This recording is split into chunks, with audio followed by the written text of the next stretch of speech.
আসসালামাইকুম। আমার এই ভিডিওটা কিছু সনাতনী বাংলাদেশি ভাইদের জন্য। কিছু সনাতনী বাংলাদেশি ভাই আছে, তারা বাংলাদেশে থেকে বাংলাদেশে খেয়ে ভারতের গুণগান গাচ্ছে।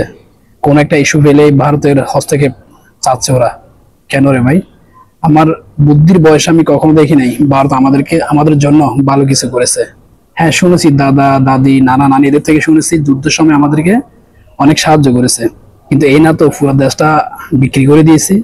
আপনি আমাকে হেল্প করেছেন, তার হেল্প প্রতিদান আপনারা অনেক কিছু পেয়েছেন।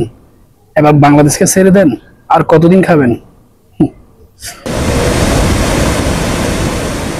ভয়াবহ বন্যায় ডুবছে বাংলাদেশ। টানা বৃষ্টি, পাহাড়ি ঢল ও উজান থেকে আসা পানি অন্যতম কারণ হলেও এর পেছনে আছে নদীদস্যু দেশ ভারতের হাত।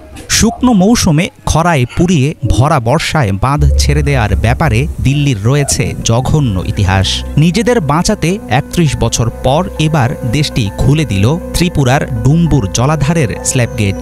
চলমান বন্যাকে বলা হচ্ছে প্রাকৃতিক দুর্যোগ, কিন্তু বাংলাদেশের এমন পরিস্থিতির জন্য অনেকাংশে ভারতই হচ্ছে আসল অপরাধী। পানির রাজনীতিতে বরাবর দিল্লিকে জেতানোর এটাই কি উপযুক্ত প্রতিদান?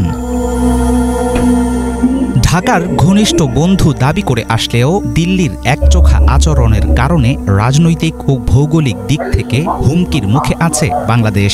গত ১.৫ দশক ধরে দেশের ভেতরে নৌবন্দর, শর্তহীন করিডোর, রামপালে সুন্দরবন ধ্বংস করা বিদ্যুৎ প্রকল্প, মংলা বন্দর ও সমুদ্রে গ্যাস ব্লক ইজারা সহ অসংখ্য বিষয়ে ভারতকে একচেটিয়া সুবিধা দিয়েছে স্বৈরাচারী হাসিনা সরকার, কিন্তু বিনিময়ে পায়নি প্রায় কিছুই। কোনো সরকারই আদায় করতে পারেনি তিস্তা সহ ৫৪টি অভিন্ন নদীর পানির ন্যায্য হিস্সা।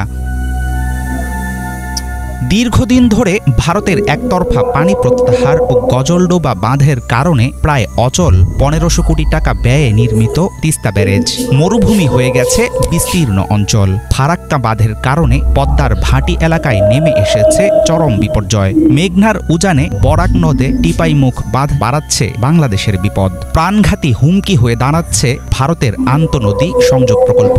এর আওতায় ব্রহ্মপুত্র ও গঙ্গা থেকে আরও পানি সরিয়ে নেবে দেশটি।